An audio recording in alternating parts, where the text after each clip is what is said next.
Hello, Debt Free Degree Club beloveds. I really appreciate those of you who reached out. One of you, it was a student who sent an email and said, hey, could you just go over the grit blueprint? I'm not sure I really understand it. I love that question. So for the few of you that asked, then I'm recording this and it'll be in the advisor's toolkit, which of course, if you're a student leader, you have access to, and then of course, all your advisors will as well. So here is the overview of the grit blueprint. Now I use grit in all of my courses in all different aspects, lots of different ways. And the grit specifically to Debt Free Degree is this. The G is grants and scholarships.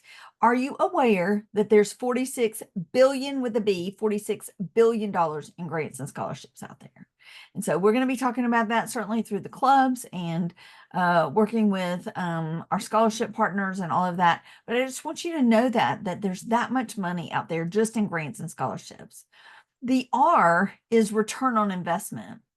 And what that means is whatever it is that you're investing in the institution to earn the degree, what is the return on that? How is that going to come back to you? What does that look like in terms of money, in terms of time, in terms of mental health, all of those kinds of things? And so one way that I talk about this is if you have an option to graduate fully debt free, or you have an option to go to your hoop-de-doo favorite school with your very niche major, and you're going to end up owing $50, $60, $75,000 in debt. You really need to think about what job is on the other side of that degree and how long it's going to take you to pay that back. That's return on investment. I recently met with someone and they had a specific job in mind, and it did not, this person already had an undergrad degree. And so this job only required an undergrad. It didn't require a master's degree.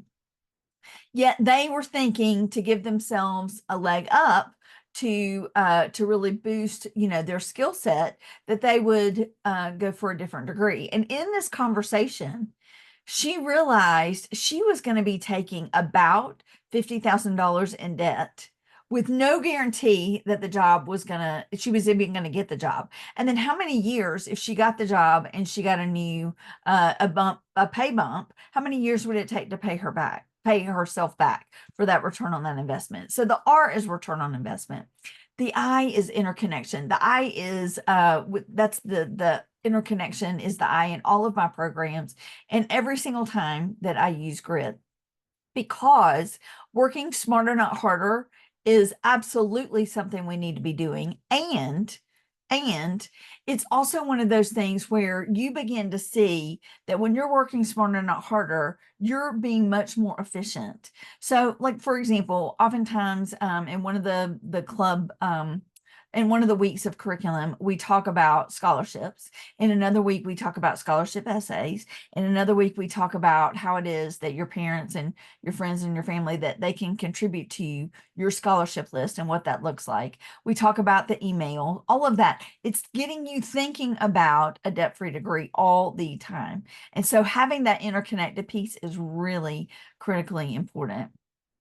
And then the T is my proven triangle approach. So if you think about a three-legged stool, there's SM, there's FM, and there's OPM.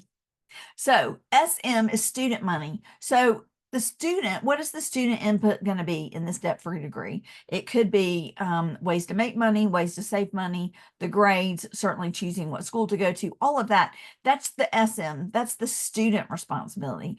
FM are your friends, your folks, the people you're familiar with, your loved ones, your family. All of those are FM. And so these are people that you know personally, that you're close to, that you could say to them, hey, here are some ways that you could help me contribute to my college. It could be that it's a family member, a parent, who perhaps their job has a scholarship that you're eligible for. It could be that your aunt works for a bank, or something where she can help you get an account. or perhaps even the bank has a scholarship, a local scholarship. It could be that your neighbor next door is a part of a civic organization and he is aware of a scholarship opportunity. It could be that you're inviting 27 people to your graduation party and you really don't want those graduation gifts that are, you know, a throwback to your high school. What you really want is money or a registry. Those are all different ways that you could use your FM. And then OPM, that's our favorite, right? Because that is other people's money. Now, I did this webinar one time in for a group in New Zealand, because even though I don't know the higher education system in New Zealand, there's still application to exactly what we're talking about. And because of my Southern US accent and because of what they heard, they thought I was saying opium, as in go sell drugs. No, no, no, that's not what I'm saying. OPM, other people's money. Again, goes back to that 46 billion. It goes back to the jobs. It goes back to the schools. There are so many ways we can capitalize on OPM. So going back over it, the GRIT blueprint is G, it is grants and scholarships, R, return on investment, I, interconnection, and T is my triangle approach. And that is the GRIT blueprint, beloveds. Thank y'all for asking. I really do appreciate it. Look forward to being with you all again really, really soon. Goodbye for now. Thanks.